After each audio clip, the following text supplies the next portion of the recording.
The title is Falling in Love with the World, and I won't explain it because I'm about to give it. So there we are.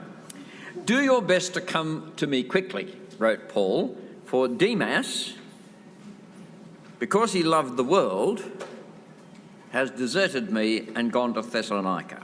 We hear of Demas earlier in the New Testament in a couple of places. He's one of Paul's fellow workers, clearly, in Philemon. But he has deserted. The word is the same word as in the cross, forsaken. He has forsaken me. It's a hard word because he loved the world. That's what we're going to talk about. Now, the world turns up, our word in English turns up, it translates a couple of words. It could be the word for age, the age we're living in. It could be the word cosmos for the universe or the world we're living in. Often they overlap. In particular, it means often the human world, especially the human world in revolt against God. Demas's desertion is not just a desertion from a task, bad enough as that is, it's a desertion from the apostle. That is to say, the apostolic faith. He has turned his back on the gospel. And it's a desertion motivated, please notice, a desertion motivated by love. But of course, love is not always a good thing. It depends what you love. And in this case, he loved the spirit of the age, and so he deserted the apostle and the gospel. Now, this desertion of the gospel, this love for this present age, is a problem at any time. It has always been a problem, it always will be a problem. But each age has its own reasons, each age has its own type of thing going on. In this present age, as the 21st century, we, for the first time in hundreds of years in the West, are no longer playing for the home team. We're playing in the away team. What was worldliness in the 1950s and the 1900s is rather different now as to what worldliness might be. You are now a supporter, shall I say, in the team playing away, and you go and there's only a minority of your fellow supporters there, and perhaps you're seated in the midst of the other side supporters. The pressure to be invisible under those circumstances is quite intense, and sometimes even the temptation to change sides and suddenly become what you ought to have been from the start, a Rooster supporter. The spirit of Demas, indeed, is evident today, and the question that I'm going to try to examine is, what are the signs? What must we do? And I'm going to put to you the question, for it needs to be put to even an audience like this. It needs to put you to the question, do you love Christ or do you love the world? Christ or the world? Well, isn't that a strange question? Shouldn't we love the world? Now, you can see that contrary to all talks I've ever given, the introduction is now over and we're into the topic. Oh, Christine Jensen is not here, but if you would report that, I'd be grateful. Okay. Shouldn't we love the world? Doesn't God love the world? Now, I've got a couple of helpers here. Melissa is doing the screen for me, but Chase is going to read the Bible for me from time to time. God loves the world.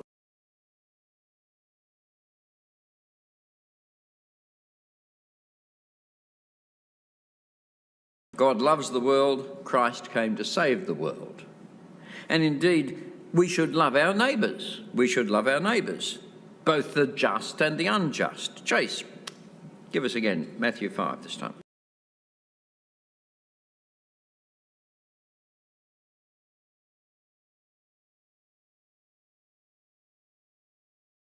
I take it perfect there means all-encompassing, your love for the world.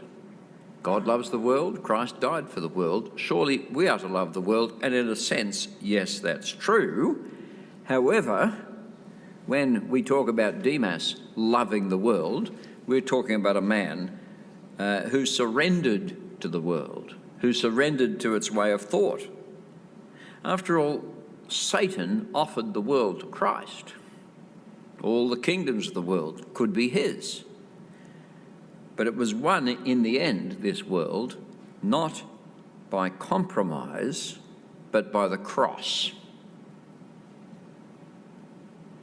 Shouldn't we love the world? And yet, what a world. I was quite interested in preparing for this to look up a concordance, the word world and its concomitants and so forth and so on. And what really surprised me was how frequently the word turns up, or the words for it turn up, in a negative connotation.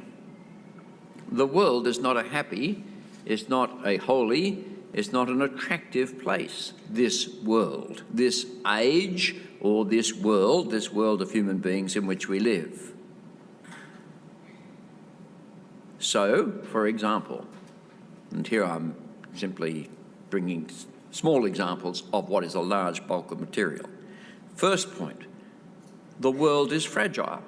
This world we live in, this material world, if you like, is fragile. This world of human beings is fragile. It will pass away and be no more. You have to recognise that the goods and pleasures of this world are temporary, fleeting, fragile.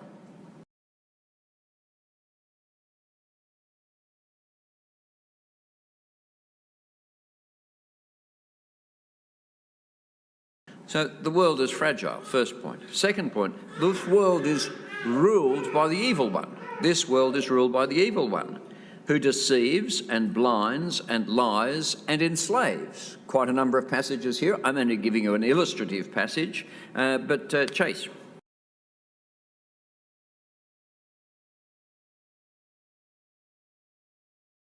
Thank God, God loves the world. It's not very lovable. The whole world lies in the power of the evil one. And then a third element of this, I've said the first, the world is fragile, is passing away. Second, the world is ruled by the evil one who deceives, blinds, lies and enslaves. And third, the thought patterns of this world. The human thought patterns, surprise, surprise, given that this is the God of this world is the evil one, the thought patterns of this world are alien to God. And human beings don't want to understand God. They don't, and they don't want to. 1 Corinthians chapter 1, verses 20 and 21.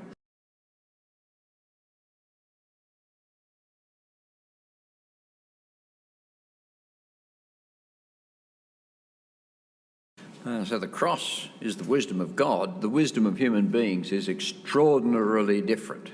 That puts in a nutshell what we can see so much elsewhere, that the alien thoughts, the thought patterns, the culture, we may say, of human beings is so different from the wisdom of God.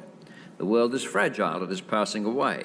The world is ruled by the evil one. The thoughts of this world are alien to God. Well, that's the sort of stuff we get about the world. Now about the people who live in the world, you and me. For the created order is of course good, and we were intended to rule over it under God as image bearers, but sin has entered the world and entered our hearts. There's a marvellous moment in one of the Puritan writers in which he says that our enemies are Satan and the world, and we go to fight against Satan and the world, but we carry a traitor around inside ourselves, namely our hearts, our flesh, our sinful natures. And so we are vulnerable to the world and to the devil because of our inborn evil, as Paul says when he's describing what we once were.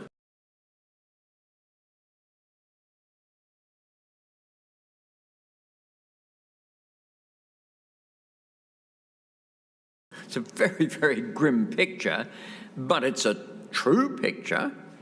If you know history or you know your current experience, a true picture of humanity.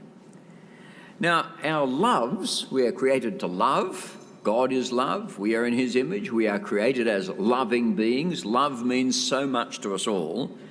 Our loves are distorted and corrupted. Our capacity to love, the love that comes from this corrupt heart, is distorted and corrupted, just as powerful. the advice would be fall in love well. Make sure what you love is worthy of your love. So often we fail to do so because our hearts are so corrupt. Thus, for us, this world in which we live and the culture in which we live is a source of temptation, even for Christians. For this reason, listen to what the Bible says. Remember, the Bible says God so loved the world. But listen to what the Bible says about how we are to live in the world. We are explicitly warned to resist worldly passions and not to love the world. Two passages, and again, Chase, 1 John 2:15.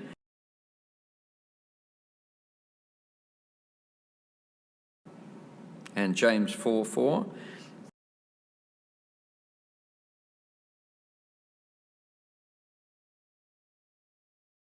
Friend of the world, enemy of God. Do not love the world. And again, on the positive side of what we are to be, famously Romans 12:2.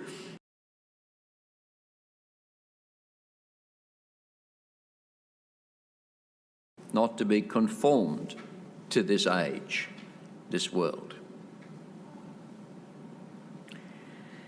Now, what I have to say shook me a little as I was reading this sort of material, and there's a great deal of it, was the serious, I shouldn't be surprised, I don't suppose I was surprised, but I was shaken again by the serious task of being Christian.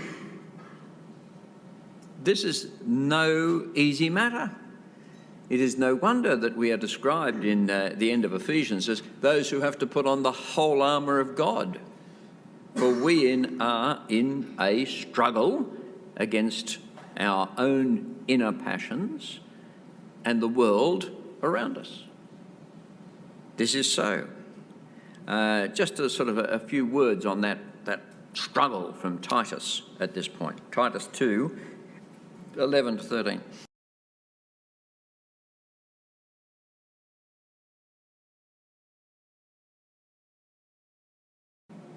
Worldly passions. Resist. One of the ways in which each age has its own worldliness and opportunities and ways of piety and so forth and so on. When I was but a wee lad in the middle of the 20th century, worldliness, we often talked about worldliness, but worldliness largely consisted of things like going to the movies, depending which circle you grew up in, but going to the movies, dancing, of course, and playing cards.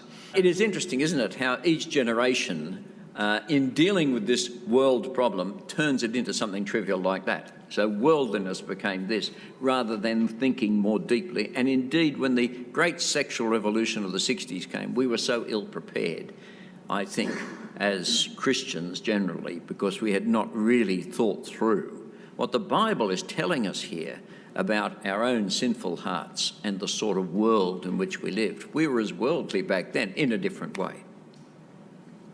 So what people?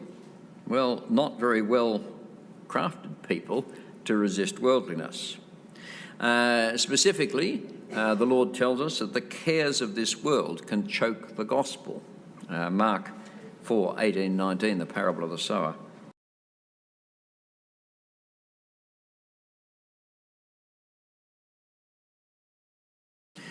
Yes, and we're dealing here with greed. I won't ask you to read the next ones, but things actually, greed and greed for things of this world, money, sex, power. This ambition for worldly things can alienate us from God. And the references I have here, I won't ask Chase to read them, but Luke 16:14, which describes the Pharisees as lovers of money, the great religious leaders. And they aren't the only religious leaders who love money. And 1 Timothy 6:10, again, a reference to the wealthy. 2 Timothy 3:2 as well. The wisdom of this world, you see, is alien to God and does not understand him or want to understand him. I've already referred to 1 Corinthians chapter 1, but now here's another reference, 1 Corinthians 3, 18 to 21.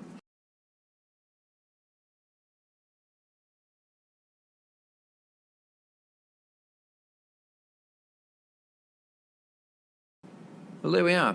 When I was baptised, although I don't remember the occasion, but I know what they said, it was promised in my name that I would fight against the world, the flesh and the devil. And I take it that that's not a bad little summary of at least part of the Christian life, which is struggle, which is warfare, which is self-control, which is depending on the Lord so that we may have the strength to defeat these great enemies, the world, the flesh and the devil, and they are in league with each other to bring us down. Now, the next section I want to take up here is what I'm calling the reefs of danger. And here I wish to just thank Chase, and that's all. But thank you, you did that so well. Don't leave, stay there, it's okay. So, the reefs of danger.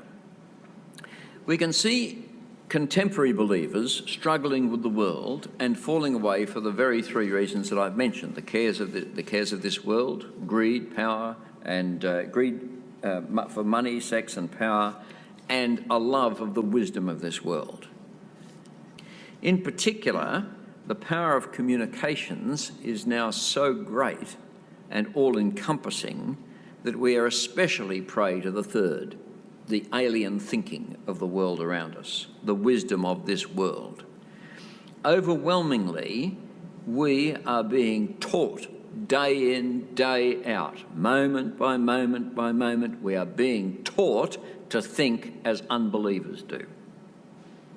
The world is always whispering, speaking, shouting into our ears, shaping our souls, telling us to live as unbelievers. Education, literature, the media, of course, the social media, and of course our peers, the people we admire, the people we mix with. All these extraordinary forces and many more are after our souls, are seeking to shape us, are telling us that there is no God, and telling us to think as the world does. Not surprisingly then,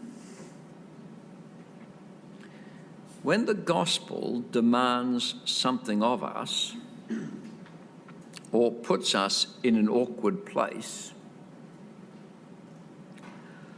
or when the promise of this world is more in line with our deep but sinful desires, you are tempted, I am tempted, and indeed often succumb to the temptation to go with the world rather than with Christ. Now, brothers and sisters, this may all sound a little bit grim. Good, because I think we need to think about this to be equipped better than we are to follow Christ in the world. Now, these temptation to fall away or to become compromised may be because of the explicit atheism of the world in which we live. There is the explicit atheism, but then there is the implicit atheism of the world in which we live, in which many people may not even know what atheism means, but they live as atheists.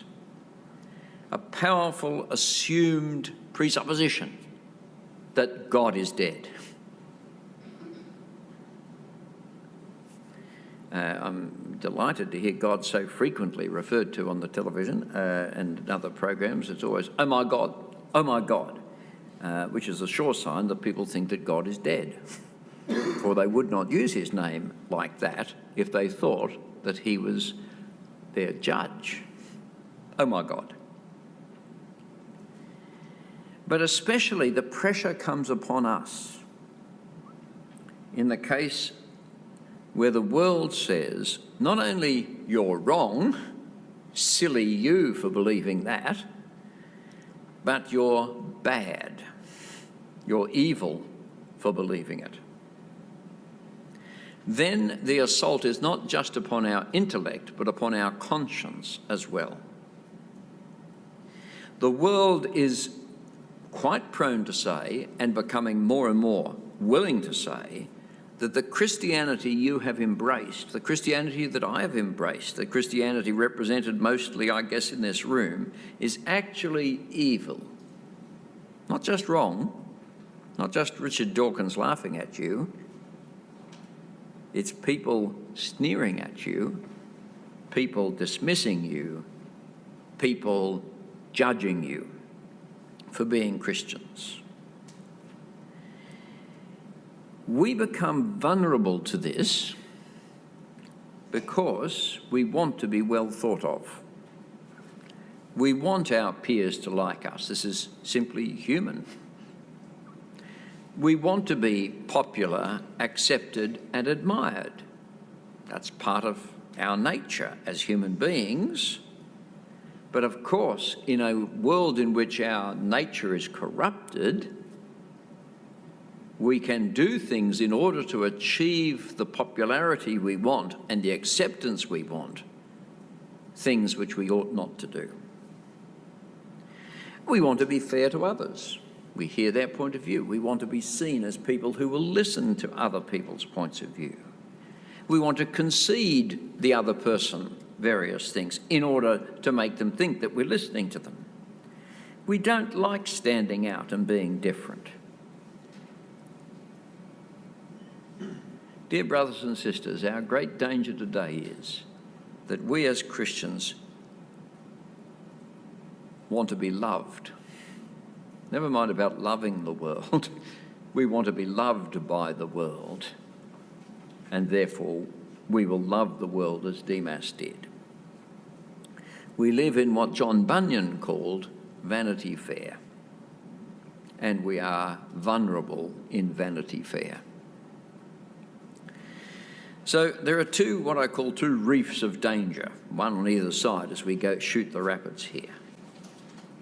We see some simply collapse their faith and join the camp of unbelief under the pressure of this world and made vulnerable by their sinful hearts and the evil one. And I have to say to you that in the next decades, I believe, unless things change, this may happen more often than you may think. Sometimes it's connected to moral collapse, when a person suddenly becomes an unbeliever because they've fallen into gross sin. But sometimes it's an intellectual thing, or apparently intellectual, and Christians collapse and join the camp of unbelief as if you're playing the away game and you've suddenly started supporting the other team. However, that is not the usual thing. Worldliness tends more to show itself up when we change the faith, when we alter it to make it conform to the fashions of this world. Often there's a good argument for this, namely an evangelistic argument. We wish to say that if we're going to reach out to others in a world like this, we need to make the faith more attractive.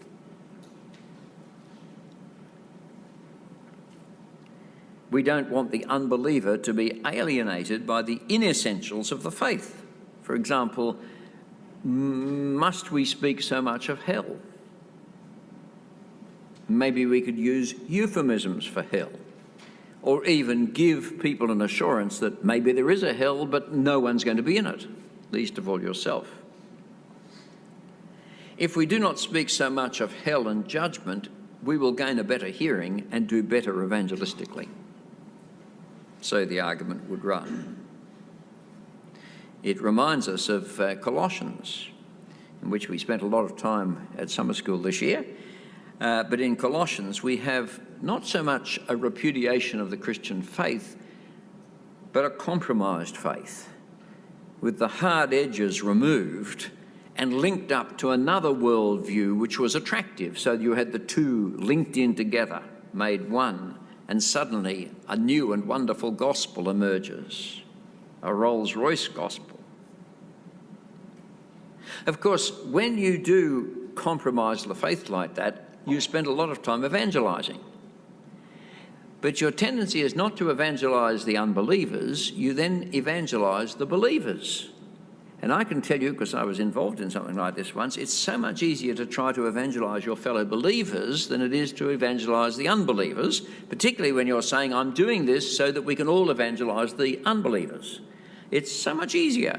Your fellow Christians are much more inclined to talk to you than unbelievers are. And so the compromised faith will speak to the biblical faith in order to change the biblical faith. I mentioned John Bunyan a little while ago, and I do hope really that every person here has read or will read Pilgrim's Progress at some time in their lives. I won't ask if we've all heard of John Bunyan. That might be too distressing. But Bunyan, of course, in prison for his evangelical Christian faith, wrote one of the great Christian classics about the trip that Christian did from the city in which he lived, which was an unbelieving city, to the city of God. Along the way, he meets all sorts of people. He goes to all sorts of places. And one of the towns he visits is called the town of fair speech. And he meets there a man called By-Ends. And By-Ends explains himself like this. He says, have you got any relatives, Christian says, who live here in this town called Fair Speech? And By-Ends says, yes, almost the whole town are my relatives. In particular, my Lord Turnaround, my Lord Time Server, my Lord Fair Speech, also Mr. Smooth Man, Mr. Facing Both Ways, Mr. Anything, and the parson of our parish, Mr. Two Tongues. He was my mother's own brother by my father's side, and I am a gentleman of good quality. Yes, my great-grandfather, he says, was a waterman, in other words, an oarsman, looking one way and rowing the other. In fact, I got most of my money out of that, looking one way and rowing the other. Christian says, are you a married man? He then describes his wife, and he goes on, it is true that we differ, he says, in religion from some of those stricter people, but only in a couple of small points. First, we here in this town, we never strive against the wind and the tide. Second, we are always at our most zealous when religion goes by in his silver slippers. We love so much to walk with him in the street with his silver slippers on. If the sun shines and everyone is applauding him. Now, I hope, despite my reading, you will have got the gist of this and enjoyed Bunyan's capacity to invent names for people, particularly Mr. Smooth Man, Mr. Facing Both Ways, and the parson of the parish, Mr. Two Tongues. You will see that compromised Christianity is nothing new. The Christianity that marches in its silver slippers down the street is nothing new. And indeed, as Bunyan then demonstrates, it has a great capacity, of course, to persecute the believers. Now, I want to draw up three contemporary examples of where the world may come and intersect with us. Please remember that each age has its own form of worldliness, sometimes worse than the age we're living in, because it's so rotten religious. Civil religion is a great temptation to believers to become part of. The establishment, that's worldliness. We haven't quite got that here, being convicts, but nonetheless, we have our own temptations. Let me suggest three. You could begin, and I hope you do, think of many others. First of all, the prosperity gospel. The prosperity gospel, as you know, makes extraordinary, not to say outrageous, promises about prosperity, health, and flourishing in this world, so that you will be, as long as you have faith enough, so God will bless you. And faith involves, of course, giving money away so that you can get lots of money, as long as the money goes to the right direction. The prosperity doctrine is based on an optimistic doctrine of sin. If you look deeply at it, it's Arminian. Indeed, worse than that, it's not Arminian, it's Pelagian. It has an optimistic, and many of the heresies and false thinking that goes around us is connected with Pelagian or semi-Pelagian views of humanity. But it also has a flawed eschatology, in which the promises of the next world are not readily obtained the promises of the next world are too readily obtained in this world through human religiosity. They have not taken account of the way in which the New Testament speaks of the passing away of this world, of the riches of this world being nothing compared to what is to come. Of passages like 1 Timothy 6, for example, read that and see what really matters in this world. And indeed, on the contrary, read the New Testament about the suffering that we may expect in this world. There is a flawed anthropology and a flawed eschatology which has entered into the prosperity doctrines from the world around and which has tainted the gospel and is doing immense damage. The second element which I observed, to which we are prey, is what I call progressive egalitarianism. Now, don't get me wrong, progressive politics is often connected to one side rather than the other, but not necessarily by any means. I'm not suggesting no one here knows how I vote, and neither should you. And I think as Australians that's a wonderful thing. I'm not talking about political parties here, but the mood in the community, the progressive egalitarianism. Progressive egalitarianism is a mood in the community that appeals deeply to our innate, God-given sense of justice. That's a good thing, that we have a sense of justice. It often turns justice, and we have this on the screen, it often turns justice into, and I may not have written this in, but it often calls justice social justice. By the way, don't just think the word justice and the word social justice are the same things, will you?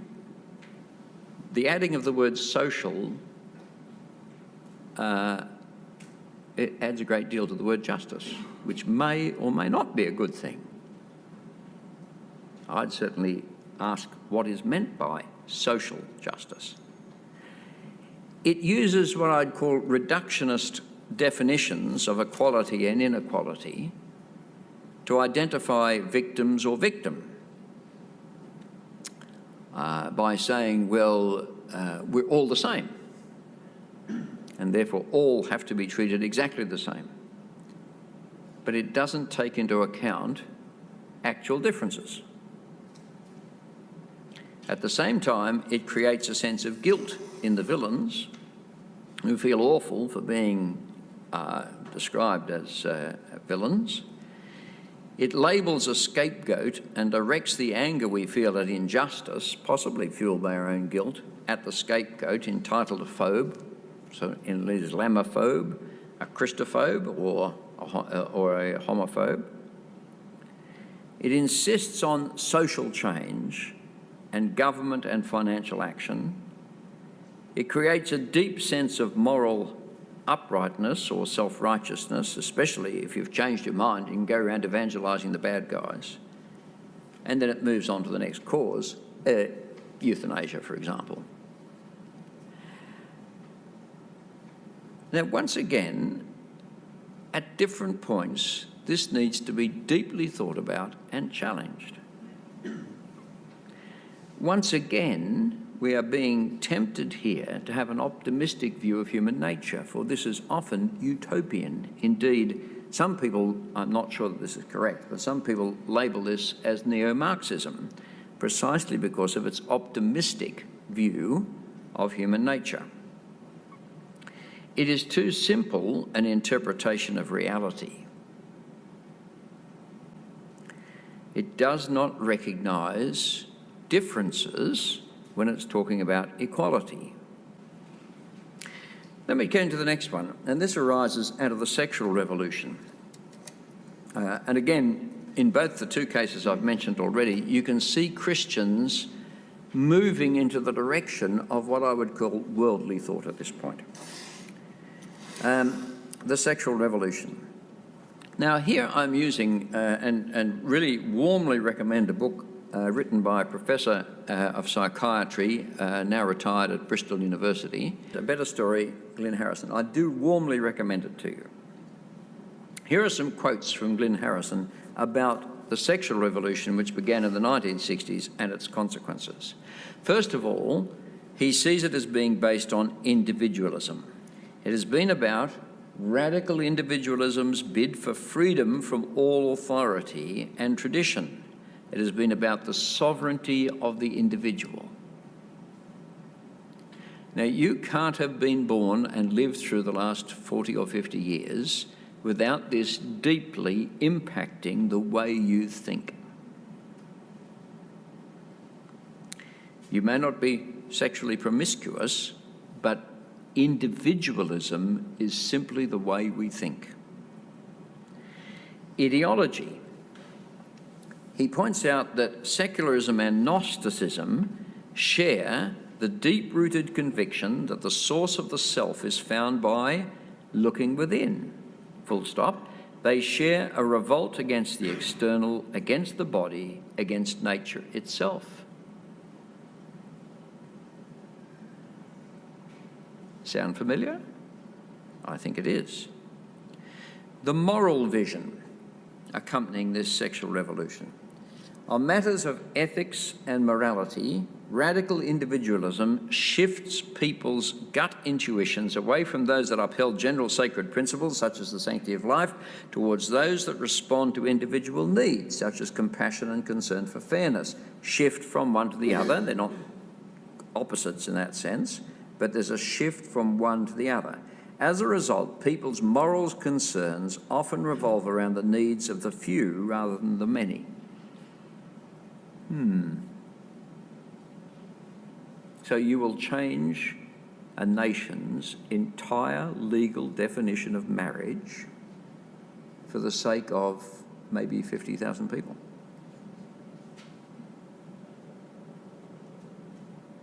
But then the damage that that does to an incalculable number of other people is not taken into account. Next, the storytellers. Stories have the ability to grab people's attention, connect with their emotions, and open them to the possibility of change. They condense complex intellectual arguments into memorable bite-sized messages and then wove them together into great stories. The world speaks to us very powerfully through stories. Yes, you've heard it. You've seen it. Some of the most remarkable propaganda has beaten us hands down. Storytelling, emotion, bite size. Next, the narrative. The core narrative of the sexual revolution has broadly three-part structure: heroic individualism against the old conservatism, a redemptive trajectory, that is, the oppressed individual triumphs, a clear moral vision fueled by the genuine but one-sided appeal to individual justice and equality. Justice and equality, bad things? No, they actually stem, our understanding of them, our original understanding stems from the gospel. Originally.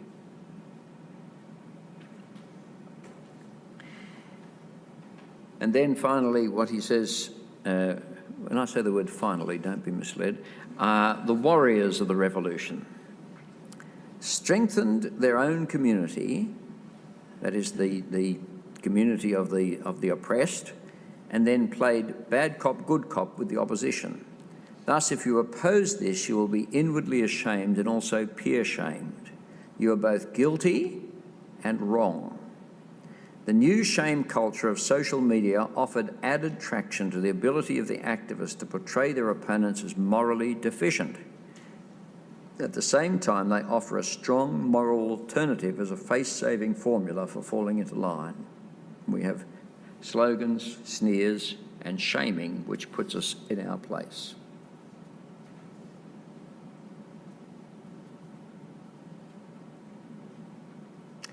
Well, I don't know if you've seen these things. I have. A bit hard not to see them when they're aimed at you. This is exactly what has occurred in the last 12 months. But it's been going on for a long time. Well, I'm not telling you all this to make you feel sad, get your handkerchiefs out or anything like this, but just to indicate that we're living in this sort of age and we've got to think about how to live in this sort of age, plan. We've got to be aware of what it means, and we've got to be prepared to make a stand. So, finally, before we have Q&A, how then will we stand? How then will we stand? Now, in particular, the sexual revolution from the 1960s onwards has made us particularly vulnerable about the relations between men and women. It's interesting to observe the Me Too campaign and to be horrified by it, as I'm sure you are. Or horrified not by the campaign, but horrified by what the campaign is revealing about the sexual abuse of women, largely women, sometimes of men, by those in power and authority. But in a sense, we are now reaping what we sowed. That is not to say that the victims are somehow in the wrong, merely to say that as a community, as a society, as a culture, we have embraced the sexual revolution of the 1960s, and we have got to the point where women are not safe, where the sexual liberation is now seen to be a disaster for women and actually for all of us. For individualism, so embraced, is destructive of relationships. And the biblical pattern of complementarianism in home and church has become unpopular in the world and therefore vulnerable in the church. But it is deeply biblical, and for good reason. Complementarianism begins with equality, of course, for there's nothing wrong with equality, but equality that recognises the possibility of discrimination based on relevant difference is what we're committed to. Far from abandoning the biblical view here, called complementarianism, far from abandoning it, we need to explore it. We need to practice it. We need to rejoice in it, and we need to commend it. Can I say that the foundation of Priscilla and Aquila in 2011, I think it was, has been a brilliant move to enable us to do some of these things, namely to explore, to practice, to rejoice, and to commend it. But this needs to be carried out much more widely indeed. We are fairly defensive, and I understand why, about complementarianism, but we need to recognise how good it is. Of course, human beings always take what is good and do bad things with it. That is the nature of humanity. But it doesn't mean that the insights and biblical teaching at the back of it are somehow bad in themselves. The world, shaped by the sexual revolution, will not, because it cannot give us a worthwhile alternative. And our unwillingness to trust God, if we're unwilling to trust God and we enter into compromise, will turn into a habit in other issues as well. The final quote from Harrison the casualties of the revolution. Human beings, he says, are dangerous conformists who find it hard to swim against the flow. The experience of being an immoral as well as a cognitive minority, the point is you're told not only you're wrong, you're bad, creates an overwhelming social pressure to conform. The most vulnerable individuals are the most empathetic, and those whose views are less well-formed intellectually, there should be a comma there, I think, cognitive minorities who fail actively to sustain and nurture the plausibility, no, it should be a full stop. Cognitive minorities who fail actively to sustain and nurture the plausibility of the ideas put their members seriously at risk. He is a professor, isn't he? Okay, but do you see what he means? Look again at that sentence. Cognitive minorities, that's us, who fail actively to sustain and nurture the plausibility of their ideas put their members seriously at risk. Again, I say that's why it's so important that P&A exists, but that we speak out, explore, explain, and rejoice in what God has told us about the proper relations of men and women, not least in marriage and the church. Those individuals who are most empathetic will be the first to depart, he says, leaving a remnant inclined to black and white thinking, that's me no doubt, and authoritarian diktat. Ah yes, there I am. In today's culture, Christians face a double jeopardy of shame from their own internal shame structures and their experience as an immoral minority in a wider society. Young people are especially susceptible and likely to vote with their feet. Are you noting this? It's interesting to talk to our teenagers at schools, even in Christian schools, and to find how they won't speak. They can't speak, for they fear the opprobrium of their peers. How are we going to help them? How are we going to help ourselves? So then, finally, how will we stand? And then there'll be time for some Q&A. How then will we stand? I've got these suggestions. First one is obvious, and therefore it needs to be said. Be wise, fear the Lord, and trust in his word. Be men and women of the Bible. Read the Bible every day. Study the Bible. Join Bible study groups. Listen to the Bible expound the Bible in the pulpit.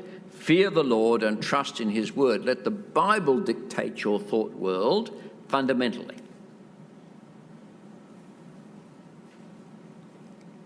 It will lead you into places of conflict with your world, but it will lead you to the right place. Be faithful. Be faithful, secondly. And I've just written down here, prepare to suffer. Why do you think the Christian life is not suffering? Well, it is. It's bound to be. It may get worse. What do you expect? And that suffering may not be actually being dropped off the gap or something like this, if you know what I'm talking about, but it may just be the resentment and rejection of family and friends. Very painful. Be wise, be faithful, be thoughtful. We need to outthink the world. Hence the importance of excellent theological education, by the way. Tick, tick, that's very good. But we need to explore the great thinkers of the past. We need to explore the Bible. We need to understand the world in which we're living. We need to outthink the world and equip our people so that they can see the truth and outthink the world. Be critical. Be critical of the world. This book by Glyn Harrison is entitled, with good reason, A Better Story. And in here you'll see the details as to why the sexual revolution is a bad story, why it's failed, why it's failed men and women, it's failed families, it's failed our civilization.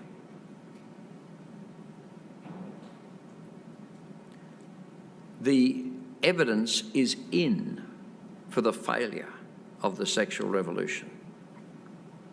The destruction of marriage which has followed is one of the curses of the age.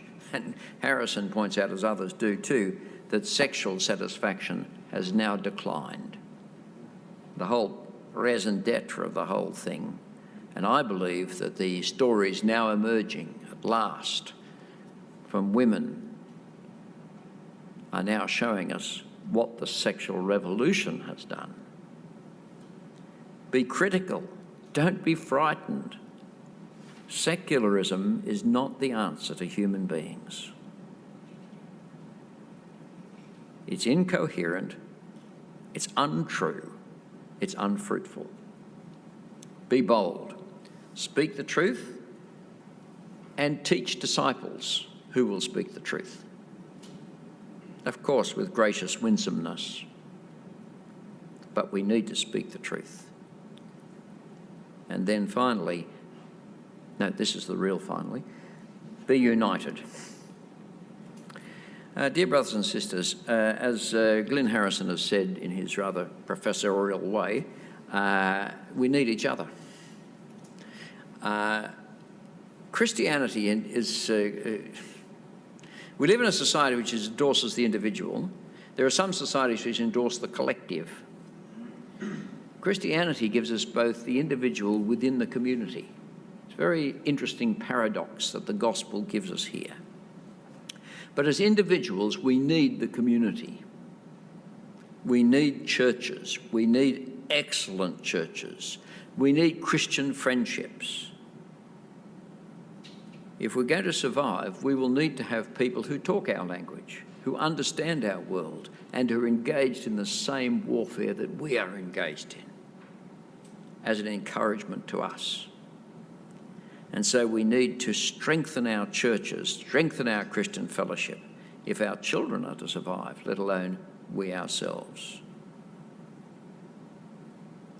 Well, Demas fell in love, but he fell in love with the world. Shouldn't we love the world? Yes, we should. And yet, we need to recognise what sort of world it is, what this age is like, and how dangerous it is, and what sort of people we are.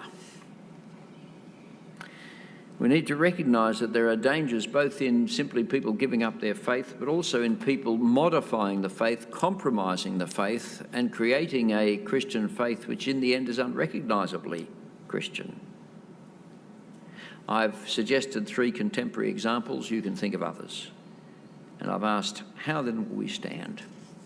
And I've said, we be wise, be faithful, be thoughtful, be critical, be bold, and be united. So the question is, how do we outthink the world, and especially when we use a vocabulary that seems to run against what the world appreciates, something like a word submission, how do we respond? Yep. Is submission a bad thing? Oh, thank you. Why might we think that submission in human relationships is a bad thing? What is the negativity here?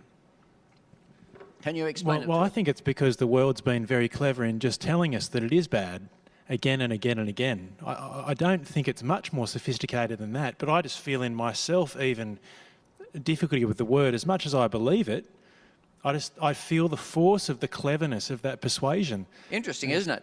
So therefore, I think our way forward, I always think our way forward is to be so well informed that you're able to ask questions. Okay? So that I ask you, I just submitted, is that wrong? And you say no. Oh, you mean there are some forms of submission that are okay? Yes. Can you explain what are the bad submissions and the good submissions? I think that's a really good question. Yes. Now, furthermore, as we think through this more at greater depth, you see, submission is an extraordinarily important word, an important concept. Our prisons are hierarchical. So they should be. Prison guards have to tell prisoners what to do. Prisoners must submit. And you and I pay good money, $100,000 per prisoner per year, by the way. We pay to keep people in prison and submitting. Now, when a prisoner submits to the guard, does that make the prisoner less valuable than the guard? No. You mean the mere fact that he's doing exactly what the guard says does not diminish his human value? Yes. But you said submission's a bad word. Well, I didn't say that. No. But other people do. But one of the problems with making submission into a bad word, one of the difficulties will be that you will then say, oh, anyone who submits is being told they're less valuable. That's not true. Indeed, if you did take that line, you would be putting at risk huge numbers of people who rightly submit. Now, it's that sort of argument, I think, thank you for being kind, it's that sort of argument, I think, which we need to have, and in those sort of terms, ask questions, because the secularist view is incoherent and dangerous, in my opinion. Thank you for being my stooge at this point. Before we take one more question, I'm just going to follow on that question. You've brought us to 1 Corinthians 1, 20 to 22, which talks about the wisdom of the world being folly. And I'm just curious about how you think actually us then taking that stand and outsmarting the world, is that actually a reasonable task when actually what we believe is actually folly in the world? We know that this world will always put a blinker on and think unreasonably when faced with God's truth. We know that is the case. Exposing that does two things. It further increases judgment, but it also is a way that the gospel that God uses to prepare the way for the gospel. So there is no harm. It also, thirdly, it strengthens Christians too and gives us confidence and hope. So I think that's worth doing for those three reasons, but we must remember, of course, that merely doing that is not going to win someone for Christ per se. It's the gospel that does that. Yeah. Thank you. So how do we go about continuing being positive about complementarity and even being united in what we believe about these things when it seems like internally we're facing a greater sense of shame from within our own camp? The extraordinary importance of the group and talking like this, if we are going to cope with that, is underlined by your question, the internal need to talk these things through. It is extraordinarily important, it seems to me, not necessarily to agree with people, but to love people. That is to say, all sorts of people have different views, and for various reasons. I have been talking here about compromise, etc., which does go on, and I don't agree with some of my friends who I believe have compromised, but they are my friends still, I hope, and I love them still. And I think it's extraordinarily important to continue to love those with whom we differ and to forgive them, as we hope they will forgive us, but forgive them if they speak ill of us. I think exercising love and forgiveness in a contested area is fundamental to who we're meant to be. Matthew 5, the end of Matthew 5. Now, it's not a recipe for success, it could be a recipe for suffering, but it's essential, I think, if we're going to proceed, to be out there, to be bold in the world. But let's be united as much as we can.